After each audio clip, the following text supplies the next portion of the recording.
All right, good afternoon, everyone. I hope you've had a great day so far. It is my pleasure here this afternoon to introduce Lindsay with Honeycomb Strategies.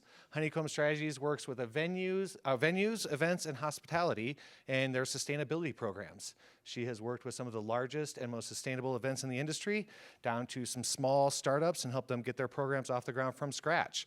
We know sustainability is important in the events industry, and so with that, it's my pleasure to turn this over to Lindsay.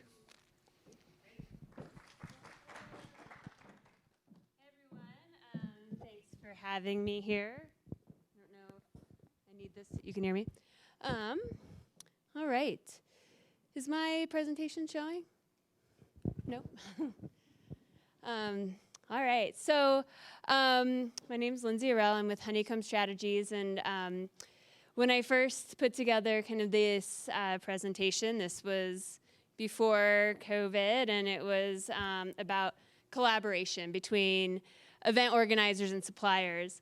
So I'm going to talk about that a little bit, but I also want to spend some time just a little bit at the end also talking about how do we still be sustainable post-COVID when, a lot of the conversation is around, plastics and disposables now and all the things we've been working on for so long to kind of help increase sustainability, really trying to make sure that those things don't get thrown out the window when we do go live again. So thank you so much for having me. I was I wasn't sure how the group would be, so I was going to do some introductions, but I know we have online audience. But so today, just like I said, I want to introduce myself, talk about why event sustainability is important, and then we're going to go through a standard called the Apex Sustainability Standard. It's an industry-wide standard. And then just to kind of demonstrate what that is, I was going to kind of do a deep dive into a venue and then go through some thoughts around some COVID new normals and then wrap up and take questions. Does that sound good? All right. So like I said, I'm with Honeycomb Strategies. We believe sustainability is both a great opportunity and responsibility. So some of the people we work with in Denver, we work with the City and County of Denver Arts and Venues, so Red Rocks, the Colorado Convention Center, McNichols, some very large venues, Visit Denver, and then we also work with stadiums. Not on here is the Pepsi Center. We work with the Philadelphia Eagles and SoFi, the new stadium in Englewood, California, and then large events. So Sustainable Brands, Expo East and West, some of those. So when we talk about sustainability, I'm really looking beyond just the environment and really looking at sustainability in terms of economic sustainability and social issues as well. And that's really kind of the sweet spot of how we work with our clients and with venues to really create programs that are purposeful, that aren't just a recycling program, but have a larger impact. And so, one of the questions that I get with that, especially as we're going to be reopening and resources are really tight, and when you think about what's going to be kind of taken off the table, event sustainability may not seem like a really crucial piece to kind of continue to have in your program. But I'd actually say the opposite. Our programs really do, when you're talking about sustainability, you should be looking at how can you actually save money. So by being more resourceful, you really do have the ability to really save some money. It also requires you to have increased collaboration because you really have to work with your suppliers to kind of share your goals and see what they're doing and really find solutions to some new ways of doing things. It also really has the ability to have a positive impact on communities, especially right now when we know that so many people are struggling. And it really kind of, I think, spurs a lot of innovation and thought leadership. And really, as we kind of move forward, there's more and more corporate risk if you're doing corporate events, regulations. So just getting ahead of that and just incorporating that into your way of doing business, I think is smart. Plus, event organizers want it. So this was the results of a survey back in 2016, which seems like a lifetime ago, from the Events Industry Council. But basically just showing that this is something that event organizers are asking for, and I would argue that these numbers have increased in my experience in the last 4 years. Oops. And we know that, if this group and other event organizers really start to implement some sustainable practices, we actually have the opportunity to make a huge impact, because we are a huge industry that by making some small, seemingly small choices in our events have a pretty big ripple effect. So I wanted to kind of just talk a little bit about the foundations of sustainability as they relate to an event. So really looking at your venue suppliers and your supplier selection. So like I said, communicating with them, looking at what materials you're buying and using for your event, your food and beverage, assessing your carbon emissions, not only for the venue, but also how your attendees are getting there, and how your exhibits are getting to the show. And then looking at your reduction of energy and water, and that's often through use of talking with your venues and your suppliers, making sure that you are tracking all of these impacts. And then one that I think should have, isn't often thought of, I guess, with regards to sustainability, but really is really diversity and inclusivity. So it's a lot of things to wrap your head around, and so I think one of the easiest ways to get started is to really kind of utilize some of the standards that have been created in the industry, because they provide a good checklist. I think that you can pick and choose from what makes sense for you, what doesn't make sense for you, what applies to your events, and they're also industry-wide accepted criteria. So are you guys event organizers, or, yeah, okay, some suppliers, or, okay, so, I kind of wear both hats sometimes. So as a supplier, I want to get the information requested to me from an event organizer the same way every time. So if I have someone that's asking me for their waste data, then I can put together a program and a place, in place that I can train my staff on, this is the way that we track data and this is how we report data.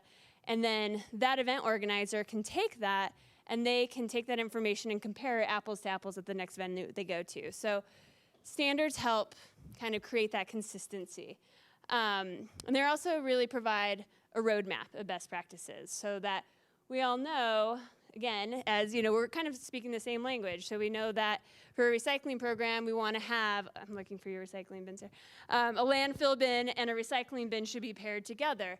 And we know that becomes a best practice. And so the more consistency, the better, I think, in kind of creating programs that are easy to implement from location to location and are easy to talk about from event organizer to event organizer. Standards also, they provide some transparency and some credibility to what you're doing. They hold your teams accountable. If you actually go through with the certification, that may be a competitive advantage, and it really enhances your reputation. So I have a lot of slides here, so I'm going to go through these really fast. I was looking and I was like, wow, these are like 2 presentations combined. Are you guys familiar with the Events Industry Council that's on the national level? Okay. So they created this standard that we're going to be going through, and it's 6 standards for event organizers and suppliers, going over kind of all the areas that we just talked about. There is a third-party verification, and they replaced the former Apex ASTM standards, which were pretty cumbersome. There are 4 levels, similar to like a LEED certification. And these are the standards. So event organizers, there's one for you all that you can take, and it's just a checklist, and it has checklist questions for accommodations, for your AV, for your destination, et cetera. And then for our suppliers, there's specific criteria to your operation. So as a venue, the Colorado Convention Center, we would go through and we have our own checklist, and they kind of like talk to each other. So that's the good thing. So the first step, if you were to go through this, is to adopt these principles for a sustainable event. And so have you guys heard of the Sustainable Development Goals, the UN Sustainable Development Goals? There's 17 of them. It's okay if you have not. They're like pretty abstract. But they're basically a universal set of, criteria, or not criteria, of, practices that can be applied to anything. So any corporation, any, a city, a state, any organization should, these are the 17 principles for sustainability. And so the Event Industry Council aligned our standard to those goals. I'm not going to go into too much detail here, and I'm sure if you want this presentation, it will be available. But these are those sustainable development goals. So it's, to have no poverty, zero hunger, good health, quality education. You can all read. So these are all, good things that we all want. But I think, they can be a little abstract to take it from this list and apply it to what you can do as an event organizer. But you can. So the first one, no poverty. So Natural Products Expo, it's a huge trade show. They're actually based out of Boulder. But they have like 2 shows a year. It's 100,000 people in California and 50,000 in, it was Baltimore, now Philadelphia. But they have a community benefit concert. And so as part of their sustainability program, they have this concert, they have exhibitors donate product, and then their attendees can go through and do a bag stuffing, and it's then donated to the local community.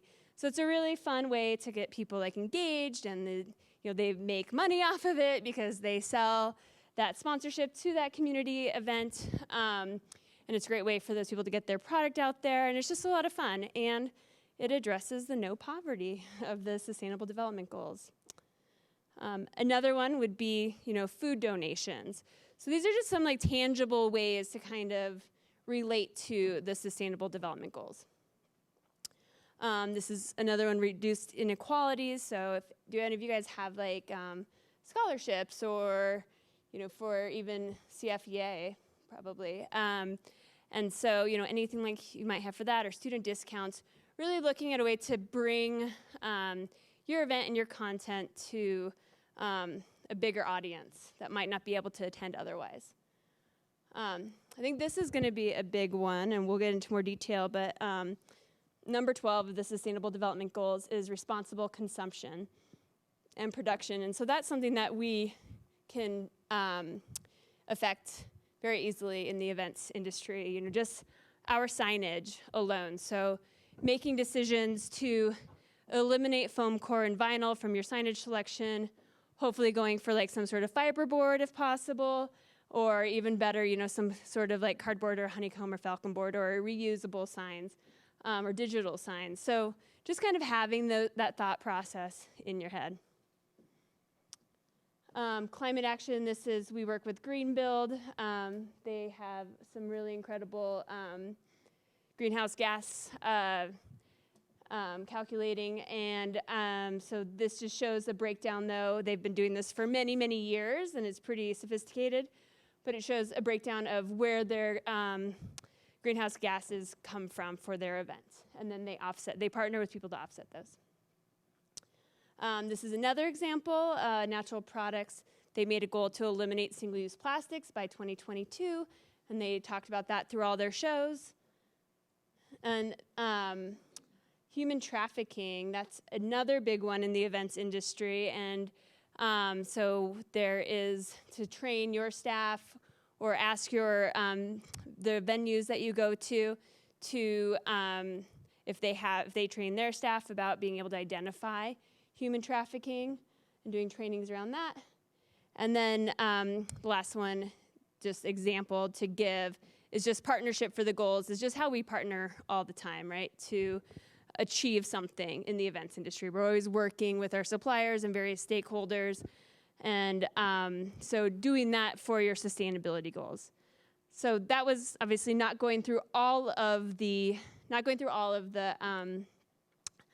sustainable development goals, but just wanted to show some examples of like some tangible things that you can do to something that kind of seems a little bit intangible sometimes, I think.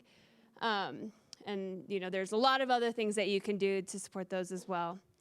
So then the second step is to, the Events Industry Council created industry-wide requirements. So these are things that everyone needs to do. So if you are an event organizer, you have to do these. If you're a supplier, you also have to do these. And they're pretty basic, but they're universal, and they bring everyone to kind of a common playing field. So I'm not going to go through these, but it's things like having a sustainability policy, having a plan, having someone designated to help implement that plan. Some things that you would just want to have anyways. And then the third step is to then really get into the nitty-gritty of the actions. So you'll see for the suppliers, everyone has criteria in all those different areas. So that checklist has things that you can do in all those areas. And for an event organizer, there is criteria for each of your suppliers, and your own internal practices. And then the step 4 is if you're going to go for platinum, you can go for innovation points. All right, so that is kind of the quick overview of how the standard would work. You have those 4 different steps. But then what I wanted to do is just take a quick moment to go through what that would look like if you were an event organizer going to a venue, and how that would actually play out.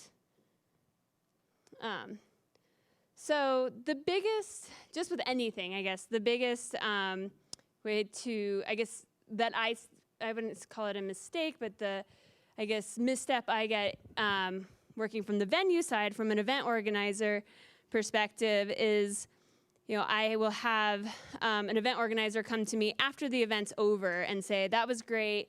Thank you for having recycling in place. Now I want all of my metrics for this, or I want to know about that. And at that point, it's kind of beyond the fact, right? I wasn't necessarily tracking for that. I didn't know. It was part of an overall program. And so communicating as much in advance as possible is really the best step, just like with anything. So the first step is to really put any of your sustainability requests into an RFP. Making sure that, that is part of, just like you're asking about, room size and capacity, you're also asking, what are you doing for sustainability in very specific questions. And then once you get that, verify on your site visit or your follow-up conversations that is actually what they said they can actually do. And then go a step further and include that in your contracts. So if, you're an event organizer, you come to me and I say, yes, I will have recycled content toilet paper in all my restrooms. Ask and say, okay, that's great, you're gonna have that. And then and then put that in the contract so that if I actually don't follow through with what I said I was gonna do as a supplier, that there is some sort of consequence to that, just like any other action that you put into your RFP and your contract. And so that's really important.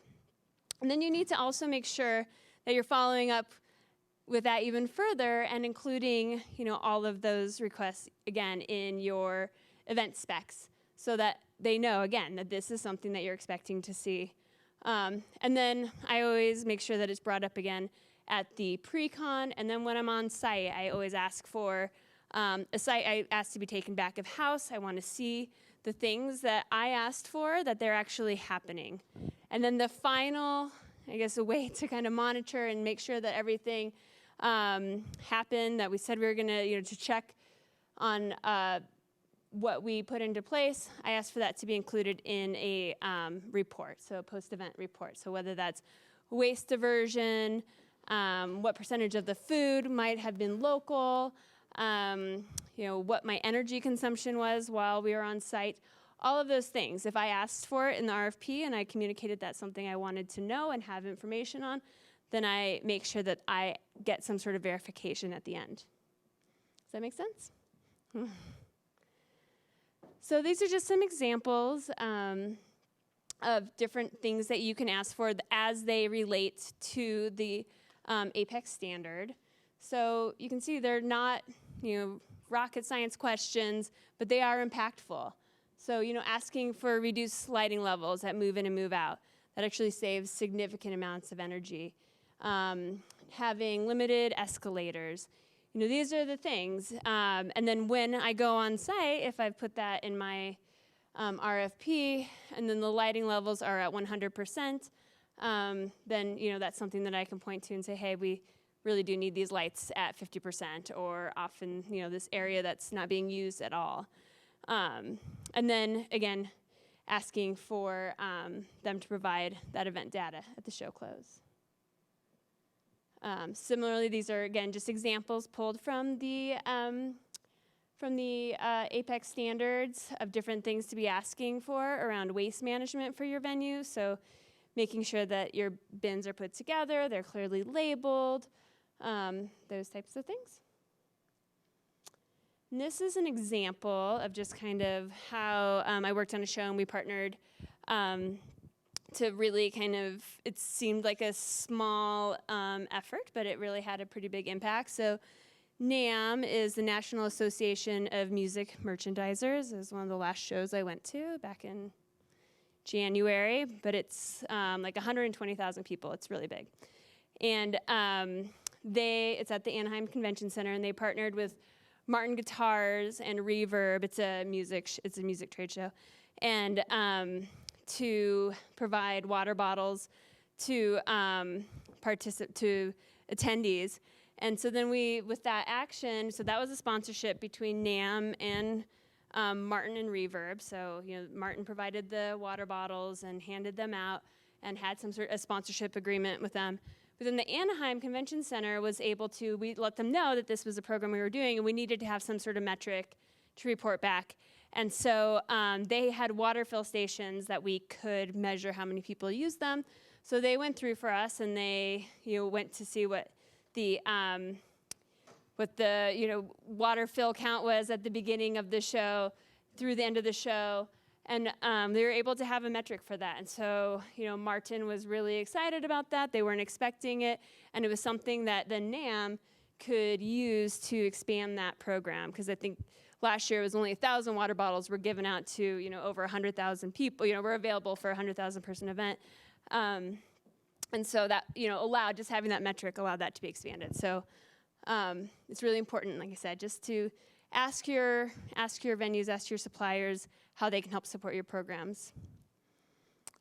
Another one, air quality. So pretty simple, but you'd be surprised, like the no idling, very few places actually enforce that, but it actually makes a big impact. And then community, so being able to offer, donate materials after the event, ask your supplier or your venue about that, work with your exhibitors, work with your attendees to be able to do some things like that.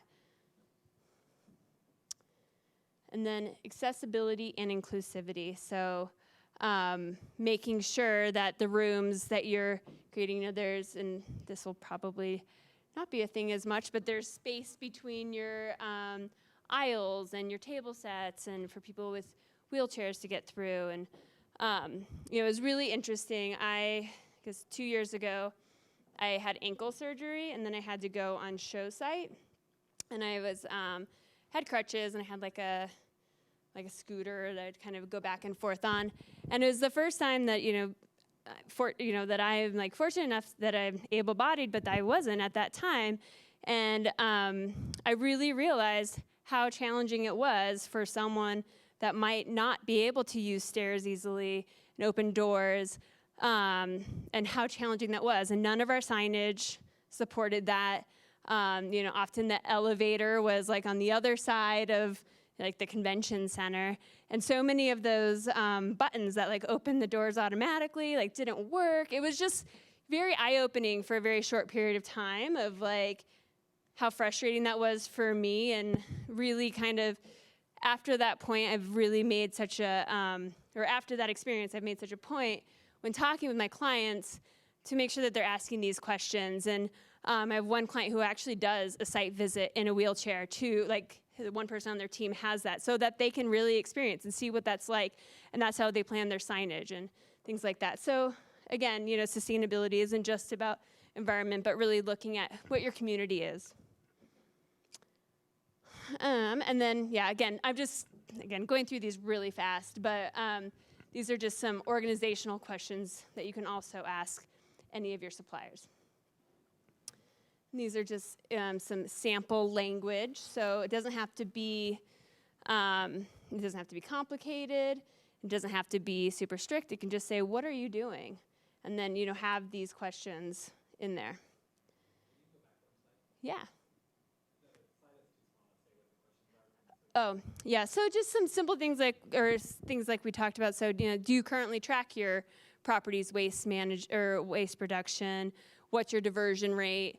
You know, just really, and maybe they can, maybe they can't, but, you know, letting them know that that's something that you're interested in, and it starts that conversation, I think, is the most important part. And, you know, coming from a venue perspective, I think the more and more, that's a question that I would often get asked by, like, my general manager and from other people, like Visit Denver. Like, you know, people will say, like, do people care that you have these programs in place? You know, do they even ask for it? And the more that people ask for it, then the more that I can justify to, you know, the event or to my general manager and to other people, like, yes, people are interested in this. Yes, people do want these practices in place. And I think sometimes event organizers just assume it's going to be there, and then they're disappointed when they don't see it. So ask the question, and then you might be the show that kind of is the catalyst for making that happen. The Green Bill that was in Denver in 2006, and that is what started the Colorado Convention Center's recycling program. They asked for a recycling program. There wasn't one in place, and they put one in place, and it stuck. Same with the DNC in 2008. They were asking for compost. We didn't have a compost program, but we got one in place for the DNC. And after you've done all the work to train up your staff, you're not going to go back. So, you know, event organizers really have an opportunity to create some real significant change just by having a conversation with your suppliers. Can I ask you a question about the waste management? Yeah. So I work up in the mountains, and it is a hot topic, this whole sustainability thing, as far as recycling and composting and that sort of thing. And in all of the research and all of the conversations that I've had with different waste management entities, is that it's really a labor thing, because in order to separate people are stupid. Yeah. You know, if mom's standing there with her 3-year-old and he's tugging on her, and she has to throw something away that probably should be recycled or should probably be going into the compost pile, she's not going to be paying attention. So there's that piece. And then the other side of it, too, is where's it going? Mm-hmm. Because I think that's a misnomer up in the mountains, at least what we're finding, is that, yes, you can compost, but there's no place to compost. Yeah. And so it's having to use fossil fuels to ship it to another location, so you're not really curing any problems there. Yes, it's not going into the landfill. The other conversation is about single stream versus dual stream on your recycling. You know, which is better, which is worse? What does your local recycling center do versus what maybe something in the city would do? Yeah. And what recycling centers can handle certain kinds of waste. So we've had to set up our waste management programs where, okay, exhibitors, vendors, you can only have compostable, but then what's that compostable only? Well, then it's kind of moot. It might as well just go in the landfill because it's just as bad. So that's the kind of like dichotomy that we're fighting Yeah. in the hills. But it's a perception thing. Like, if you're not doing composting and you're not doing zero waste, then your event is not looked upon favorably. Does that make, am I making sense? No, you absolutely are making sense. Where are you in the mountains? Just curious. I'm technically up in Eagle County, Okay. but I work in multiple resort Yeah. communities, so Aspen, Vail, Steamboat, Yeah. Summit County. Okay.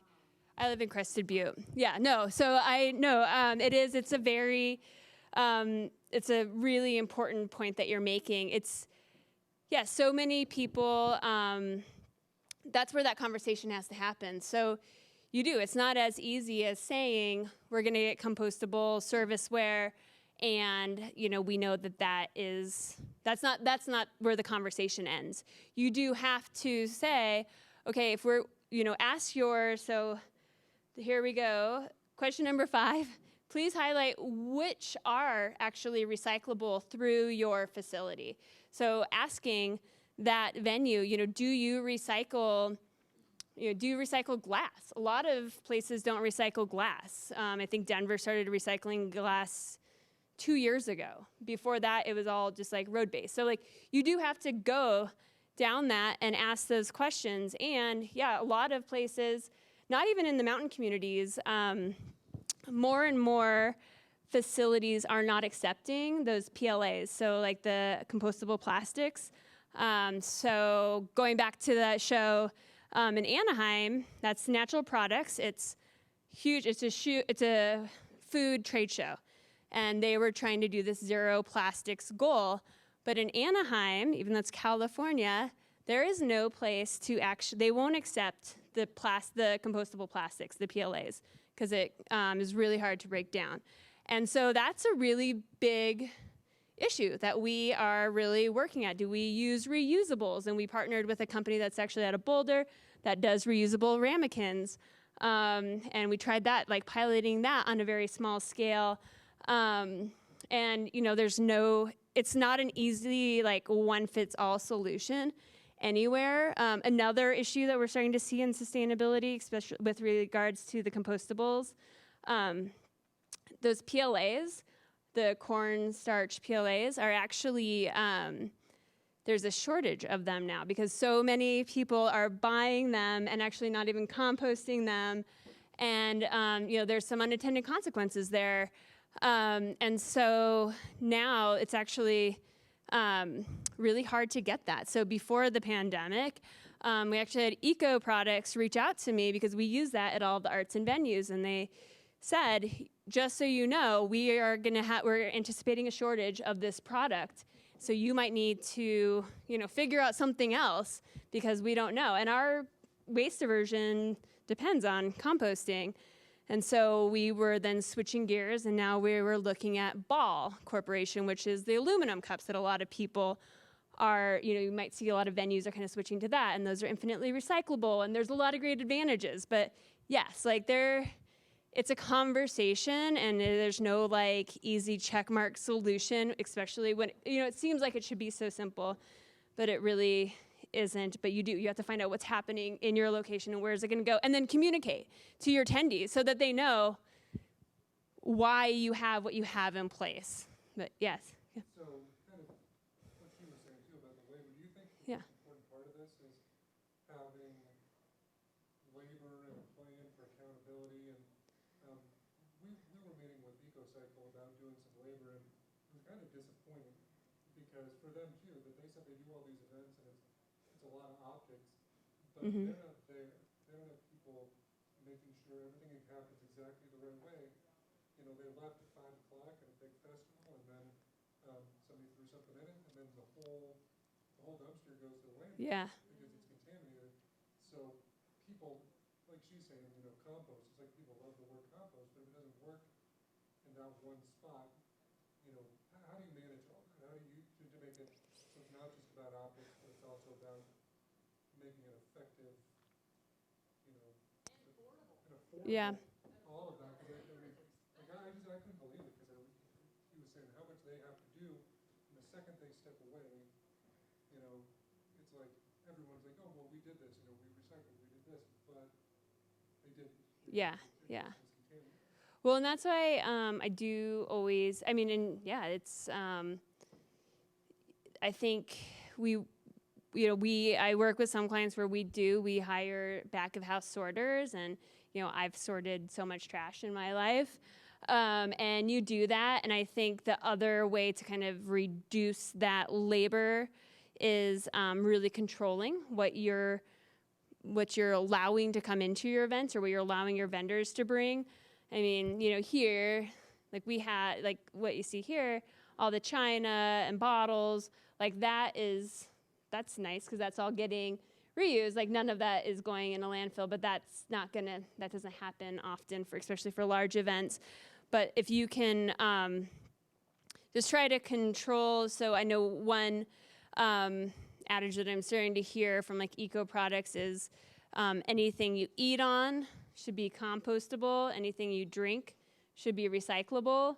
So that's where, because once food's on something, it can't be, even if it's like a recyclable plastic, which there really aren't any like recyclable plastic plates, but that would be contaminated anyways. But, you know, I wish there was like an easier answer than that. I think it's signage, it's communicating, it's having, you know, people back of house sorting. So you'd have to hire people to manage this, otherwise it's not gonna be effective, right? Because Yeah. bins and dumpsters. Oh, people don't pay attention. I know.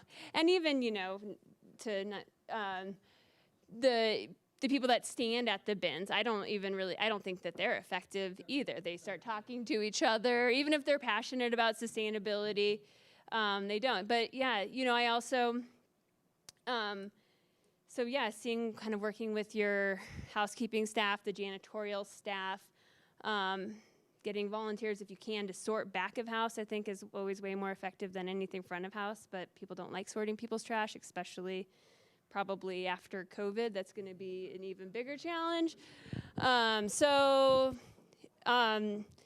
Yeah, I think I think what we try to do is just control what's going into those trash cans as much as possible, and then communicate as much as possible clearly, and then really, you know, understanding that you're not going to, I mean, I work for events, you know, for over like 12 years. I still wouldn't call any of my events zero waste. Like, I just think that that's not something that, you know, where we're at right now. And so you just try to manage that. But I asked for metrics, and I always try to improve on that year to year. But that's, you know, it's probably not the easiest, like it's not the answer anyone really wants to hear, but it's realistic. Yeah. Yeah. You have a measurable, you know, system that shows what you've achieved and you've actually done, then you can track it. Yeah. And, you know, yeah, transparency, you know, the Colorado Convention Center, we have been at a 50% diversion rate since like 2010. We cannot get over it. We cannot like figure out that next, we have a goal of 60% for like the last 5 years. And, you know, Tim and I used to work together at McNichols. You know, Red Rocks achieves that, and the Arts Complex achieves that because they sort every single piece of trash. But they still have, you know, Red Rocks, I think this past, looking at 2019, I think their diversion rate was like 77%. And they have someone that's diverting everything. Yeah. Which was the, you know, to address that, the expense aspect of it is, you know, Red Rocks can afford it because they build it in the cost of the ticket and blah, blah, blah. You know, and it does go back to that expense of what it costs to be able to do that at the same time. You know, the costs are still there. You know, it does increase that cost on it, and you know, but it's viable, right? It's out there because for Red Rocks, the size of the concerts that they're doing at 77%, it's huge. Totally. But what, you know, and how they got there though, you know, they now totally we eliminated straws and lids from all the cups. All the foods is in compostable containers. Then they have aluminum for their beer cans. So, you know, like, it's not like it's a free-for-all. And then also another thing we actually did do to offset some of the costs of that is set up our contracts with our haulers where we pay more for landfill and we pay less for recycling and we pay less for composting. So actually, I did an analysis for the summer. If we were to, for Red Rocks, if we were to remove all the compost bins, what would that be? Because assuming then that everything would be recyclable or compostable. And I think it was an increase of like based on 2019 numbers, it was like an increase of like $10,000 in hauling costs. That's not, you know, the sorting costs, but in hauling costs. And then I did, okay, if we eliminated all the recycling and the compost bins, and it was an increase of $40,000 for hauling costs. So, if you do kind of some of your work on the pre-end of working with your contractors ahead of time to say this is what we require that if you're going to work here in your contract, and then with our haulers to say support us in our recycling and our diversion efforts and pay, we'll pay you more for landfill because that's a true cost, right? And the others, recycling and compost, are actually commodities. So, sorry that I don't even know. One other thought that I had for you over there too is how you're organizing your actual event, like the actual layout of your event. So I run the Steamboat Hot Air Balloon Festival up in Steamboat Springs, and one of the things that we did with our Sustainability Council up there was where you place your trash cans. Because I think, and for that matter, porta potties too, but if you place them in multiple locations, it confuses the public. Whereas if it depends on your venue too, but what we did with our venue is we had 2 banks of trash cans, and there was trash can recycling, trash can recycling, trash can recycling, or a whole section of trash and a whole section of recycling all together. And then you can reduce your labor next to that bank, that giant bank, and then maybe on the other side you have a mirror bank. So you're really only having to have like 2 or 3 people in each bank to kind of keep an eye on those trash cans, and then one gets full, they haul it away, replace it with a clean one, and then someone's in the back doing the sorting or whatever, or just making sure that the contamination. So that reduced our labor, but we still had the same number of people, whereas the year before we had trash cans and recycling everywhere, and it was like Labor City. So that was one way that we utilized the layout of our event to monitor how we were handling all of our trash and our recycling. We've never gotten to the composting thing because composting is not, for lack of better words, sustainable right now. Yeah, but that was how we handled that. So I don't know if that helps, but I thought I'd throw that at the group. Yeah, I think that, and that's where, in that one of those first slides I showed, I really see sustainability as an opportunity to be strategic and innovative. Once you know that this is a goal, you have to figure out a way to accomplish that. And we, in your set budget, and we're all smart people. Once you start thinking about these things and kind of, working it through, there are solutions to it. So how much time do I have? Sorry, I didn't bring it's been so long since I've been in front of a crowd. I haven't okay. So, similar things, talking about procurement and energy. And again, you can have this, or I have the standards you can use, or you can have. I'll send a link. But the other thing too, just once you're on site, communicate at the Brecon, this is our goal. Request a tour to see those people sorting it, see what they're doing, see, like you said, who's going to, when I go home at 5, who's going to be here from 7 to 9 to make sure that this is happening. Just like you would have to have someone in there, that accountable for pulling the waste anyways. Who's the person that's managing that, the recycling aspect of it? And then, thank them. Let them know that you see what they're doing is, you see them, and that, recognize how impactful that is. And I always make sure, if I'm not just sorting trash with them back there anyways, going back there just to let them know how important it is to our goals and how important they are. So this is just a form. Again, I'll share any documents that you might want, but just how do you ask for the information ahead of time? So I just wanted to get through this I wanted to get to this part because I think this, as we, kind of like the first part of my presentation, I feel like was how we did things before. And I think, as we're all trying to figure out what it's going to be like when we start planning events again. I guess you guys did because you planned this event. But what does that mean, and how can we still have sustainability as a piece of that equation? And so I just kind of put together, these are just my own assumptions of talking with people in the industry. And so obviously I love the conversational piece and what you guys are hearing or thinking. But I think we all know obviously there's going to be an increase in cleaning costs, new protocols around PPE, sanitation, all these things that, in my network, everyone's like freaking out, like this is just like another piece of trash that we're gonna have to deal with. So we're trying to figure out, okay, what's the silver linings to that? And so when I'm talking with some of my clients about, our planning for 2021, we're really taking the time, because we have the time right now, to look at all of our products and really see what can we eliminate from that, that we, just had as an assumption of something that we just always bought before. And then, so what can be eliminated, what can be like reduced in terms of quantity, or what can be replaced as a new item to be more sustainable. Another trend that I feel like I had been pushing with clients for a long time and always received a lot of pushback was carpet. And more shows I'm hearing, they're just saying we're just going to eliminate carpet from trade shows because that's like more cleaning. And so that's a big one because carpet's a huge waste between everything. Yeah. You should know because we own a rental company. Yes.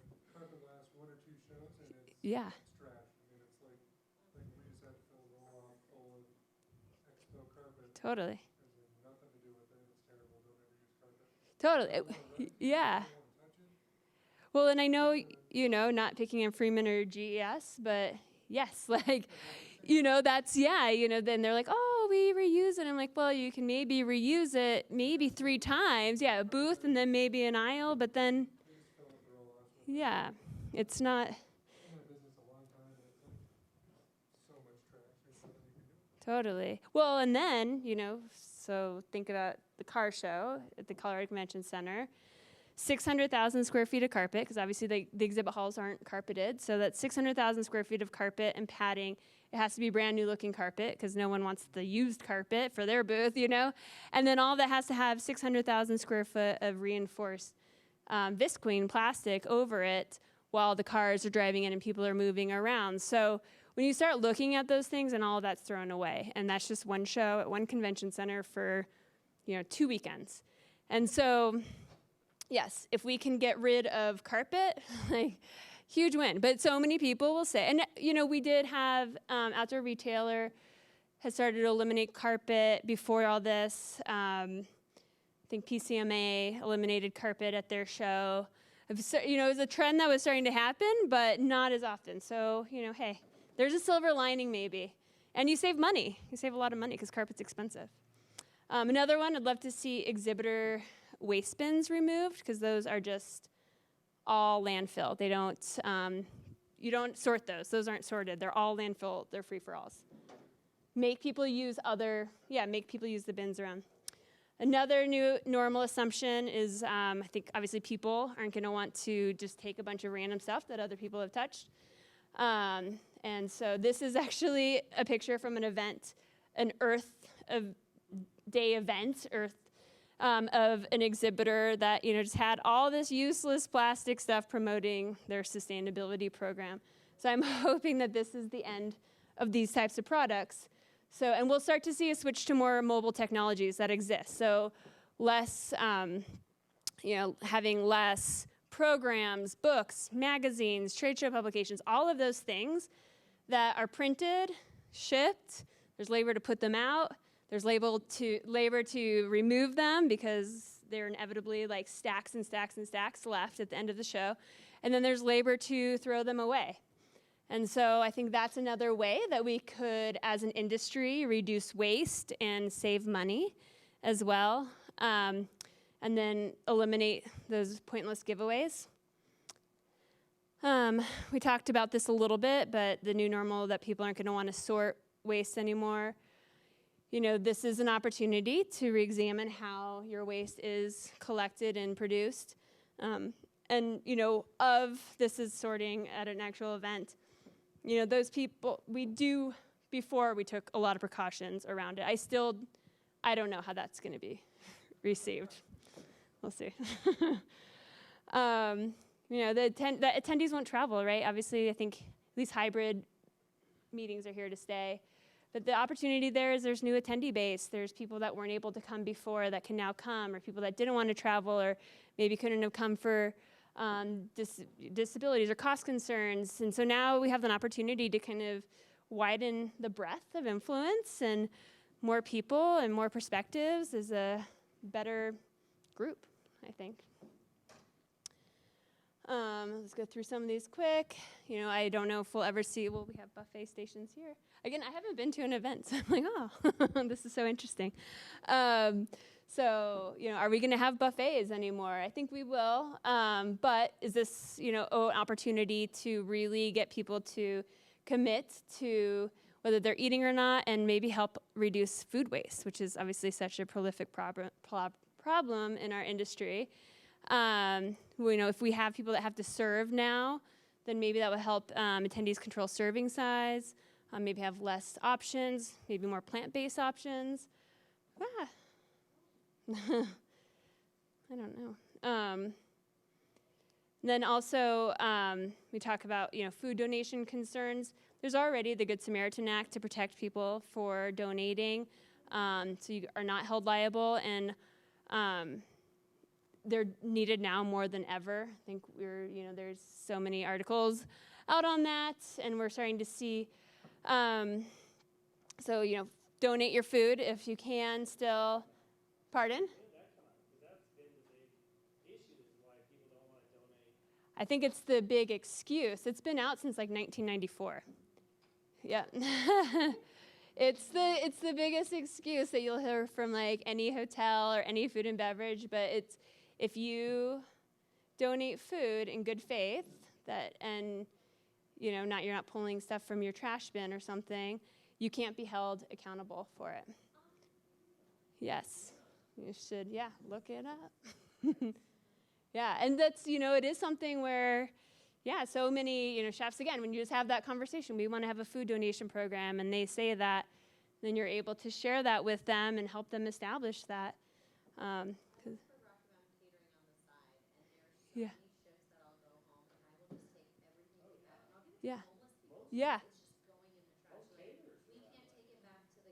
Yeah.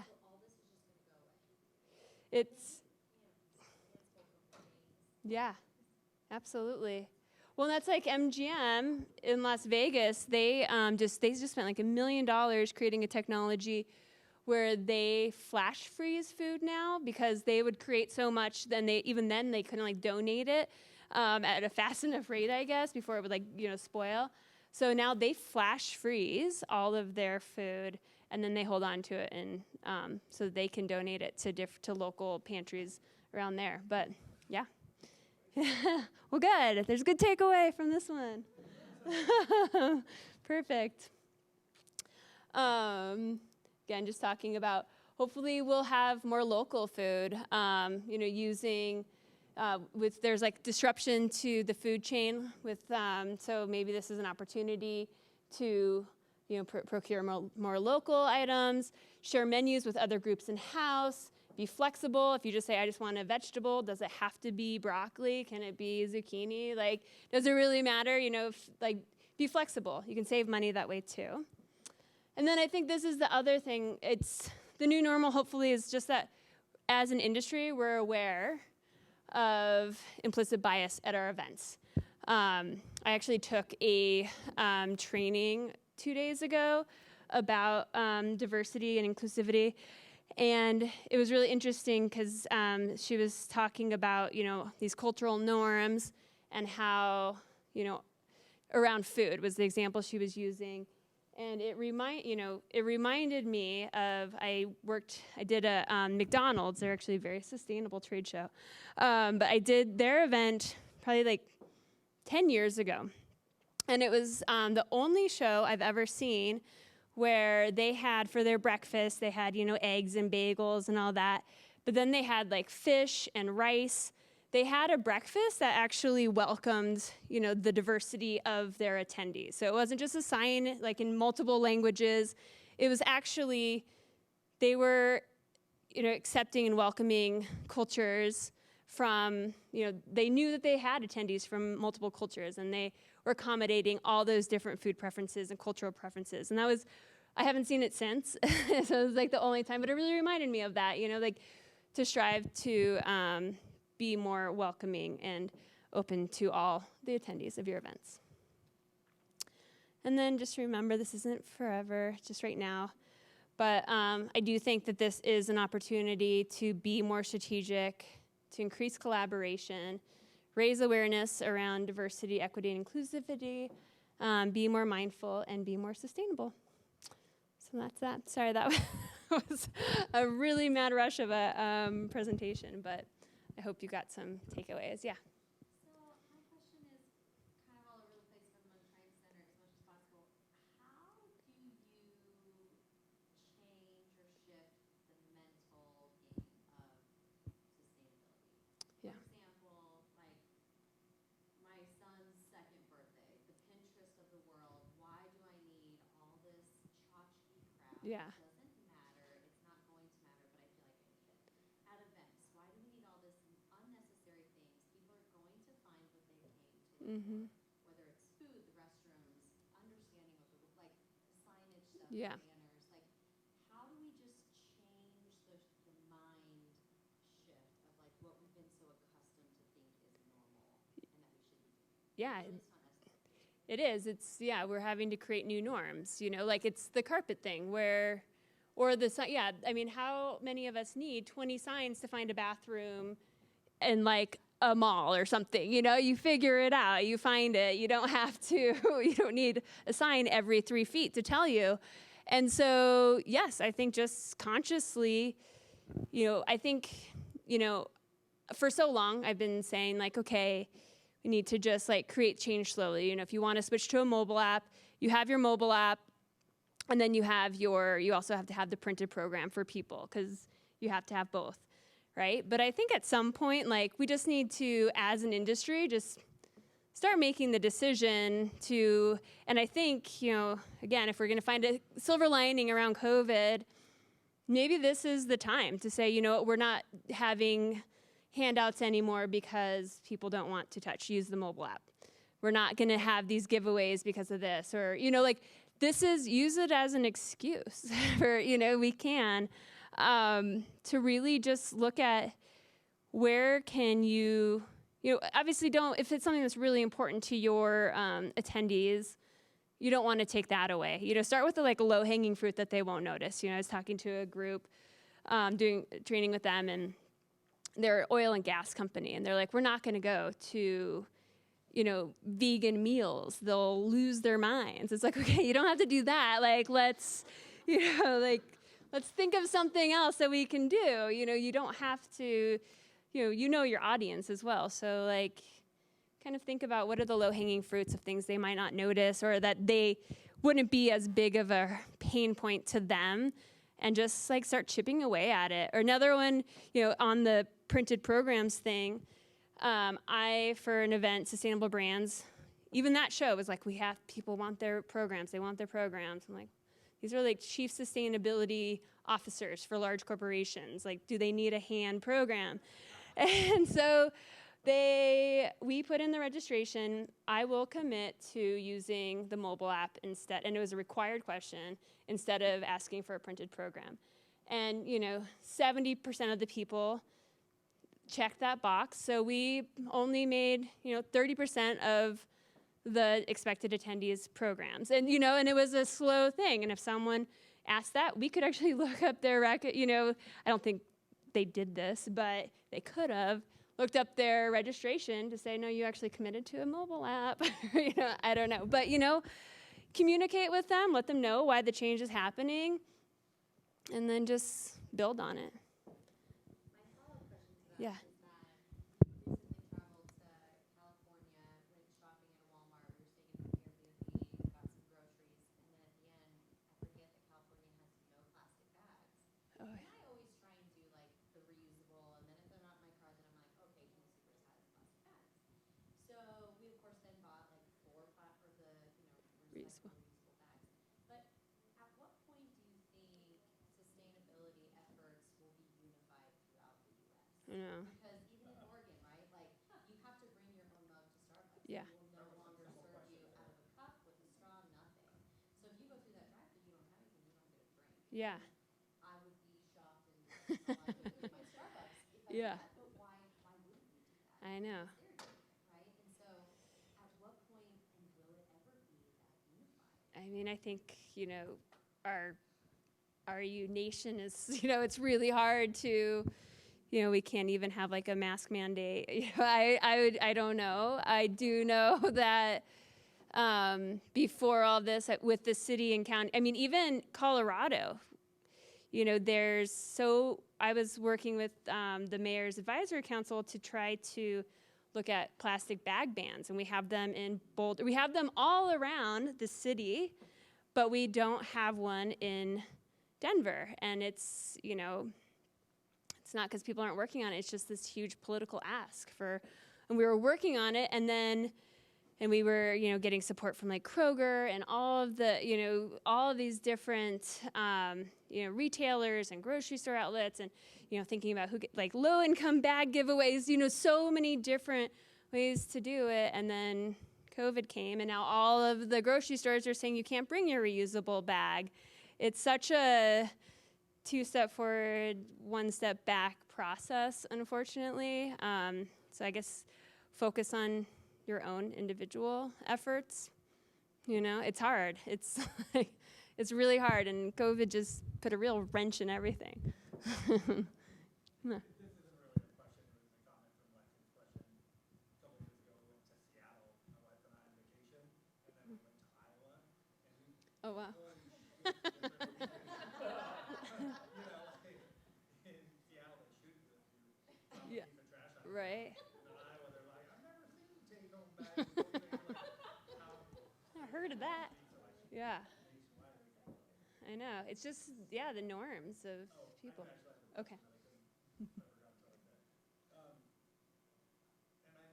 COVID aside, we'll just have to deal with that as it comes, but I think that in an outdoor festival, I've only seen a few places that have good water stations offering water bottles, either just a gigantic tank that I question, or having it attached to a building somewhere that has a fresh water source.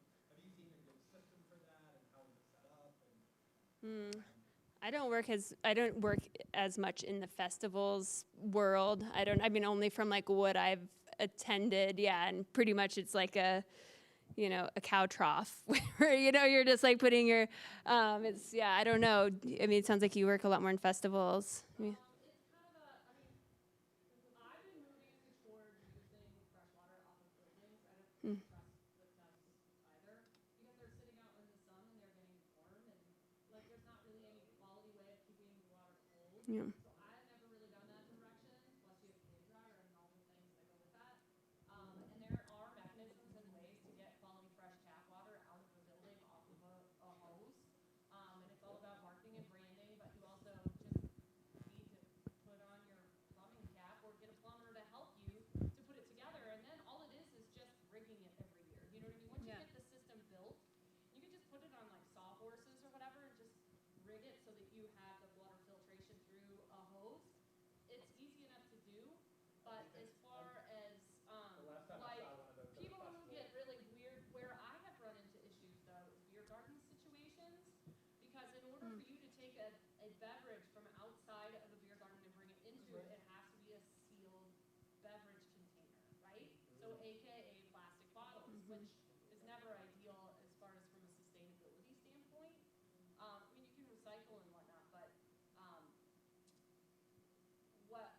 where that kind of brings in is allowing people to bring in their Nalgene bottles or their own water bottles or whatever, or soft-sided coolers, but then you're talking about more in labor as far as like your back checking and that sort of thing. But I mean, I used to do a festival that was 5,000, 6,000 people every year, and we allowed soft-sided coolers and empty containers or sealed containers, and then we ended up getting rid of the sealed containers. But then we started having issues because our vendors were outside of the beer garden, and so if someone wanted to get like a lemonade from Mr. Lemonade, who has the most amazing lemonade, you can't bring it into the venue. So it's a play. I think it's about your value. And now all that's been thrown out the window. Oh, yeah. It's an alcoholic free-for-all. I know. Every place is New Orleans. Unless you're a security company. You touched on this earlier, but I'd be interested in getting more of your perspective for two things, and that's incentivizing this that you're talking about for the individual at an event specifically, and then incentivizing it for either organizations or vendors or things like that. And like I understand, like obviously you can put regulations on it. There could be governmental regulations that do things, but I guess the first question is like incentivizing it for the individual to reuse. Like the first example that comes to mind is like, say you buy a beer in a plastic cup. If you bring that plastic cup back to that vendor, they get 20% off of their next beer. Yeah. And then that, you figure that into like a give back to the vendor or something. Have you ever done anything like that? And how like could you expand that? Yeah. I mean, or can you? They're doing it, I think it was like a Bruce Springsteen concert or something like that. They were selling the metal cups, and that was, or it was a deposit, and that was how you drank all night. And then you get like 3 refills. And then you get, you were incented on your, your refills and all that, and then you could check your cup back in, to recycle everything, and, the gimmick was, you got your deposit back, and if you didn't turn it back in, you just lost your money. Or you get a free cup. Yeah, so. Well, so Yeah. how do you There- do not drinks? Because like, Yeah. I feel like a lot of people maybe are doing that with drinks, but you talked about a lot of different things that I mean, Yeah. carpeting, like I haven't thought about that as being Yeah. a thing. We- Well, Yeah, if you're at a hotel. Well, there are some really cool. You can gamify it. So again, with utilizing kind of mobile technologies, I've worked with clients to really gamify their sustainability program. So first thing you have to do is, when you sign into the app, you get a commitment. Make a pledge to these 5 things. And then those relate in some way. There's some really cool, 5 actions or something. Then you can talk about those, and you can do things. There's like steps programs, fitness programs, that you can kind of gamify. There's a really cool company called Fill It Forward, and they were. In response to, I was talking with the client about where we're always like, bring your refillable water bottle. And then one of my clients was like, I bring my refillable water bottle and I forget it in my hotel room. And then I just get a bottle, how do you know? And so I was doing some research and I found this company, Fill It Forward, and they have a sticker, and you can scan an app and you can scan it every time you fill it. It's on our system. But then every time that you fill it, you can, so if you're an event, you can have that for like my event. So CFEA could say, okay, everyone here gets this, put this on your water bottle. And collectively, if we, refill 500 water bottles over the course of an event, they take that and they pay for water projects in other countries. So it's really cool. And you get little badges for, as much as you do that. And so it's an interesting way to like hold people kind of accountable, so you're not just like have 20 refillable water bottles in your hotel room that you keep going and buying one because you forget because you have so many other things going on. And it also is like a cool metric again, kind of going back to before. If you're able to say, and actually I found out about them through PCMA. You can say PCMA attendees refilled their water bottles 25,000 times and supported a new water filtration system in, this country. And so that's kind of cool. I think there's so many technologies out there right now to take advantage of. And then from the venue side, it really, in the Colorado Convention Center, we charge for landfill. They don't charge for recycling or compost. So as an event producer, if you're coming and you have your fees of everything you have to pay, if you recycle 100%, if you're like everything you bring in is recyclable or compostable, you don't have any landfill. You don't have any trash fees. And that's something, I've really, we've talked about it a lot. But to me, because you hear people that say they want to, green has to be more expensive. And it's like, why wouldn't we, our goals are around sustainability. Why wouldn't we incentivize the event organizers that are supporting our program and making our lives easier? And so we're trying to really switch that narrative around. Yes? The last thing you said there were really funny, but can you just talk about the program for event organizers Yeah, so through the Event Industry Council, yeah, so there's the Sustainable Event Practitioners course, I believe it is. I'm a trainer, I should know that. And so it was in person. Yes, and we talked about doing this for you guys. Yeah.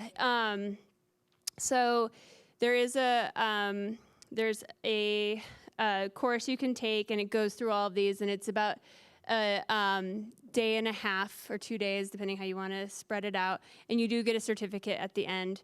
I think if that was something that you guys would be interested in, I think we could, or if there were, if a survey of members they're interested in, we could organize it and get one for the group. Yeah.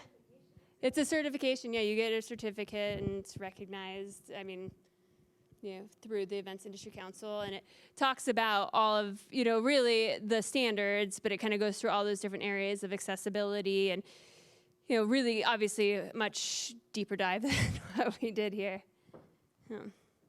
All right, well, I guess I can, you can send out my information, or I can send some links if you want to send it out to people. And yeah, thanks for having me and bearing with me. My first time speaking in, almost a year.